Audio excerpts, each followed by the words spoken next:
যখন world cup শুরু হয় তখন একটা ঈদের মতো আমেজ হয়, তো মনে হয় একটা ফেস্টিভ্যাল শুরু হয়েছে। জার্সি যেহেতু আর্জেন্টিনার, আমি আর্জেন্টিনার সাপোর্টার, আর উন্মাদনা বলতে গেলে যখন ওয়ার্ল্ড কাপ শুরু হয় তখন একটা ঈদের মতো আমেজ হয়।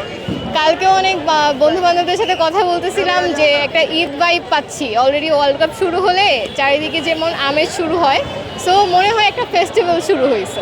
এইবার আসলে অনেকেই বলছে বলা যায় না কি হবে শেষ পর্যন্ত। অ্যাজ এ আর্জেন্টিনা ফ্যান আমি চাবো যেন আর্জেন্টিনা জিতে। ব্রাজিলের জন্য গুড উইশেস থাকবে, বাট অবশ্যই আগে আমি আর্জেন্টিনা সাপোর্টার হিসেবে চাবো আর্জেন্টিনাই জিতুক। এই যে কোটা দেয়া ব্রাজিল আপনাদেরকে বলে 3 পিস, আপনারা বলেন 7, এই বিষয়গুলো কেমন মজা লাগে? এগুলো আসলে আমার পার্সোনাল ওপিনিয়ন হচ্ছে ছোটোবেলায় ভালো লাগতো।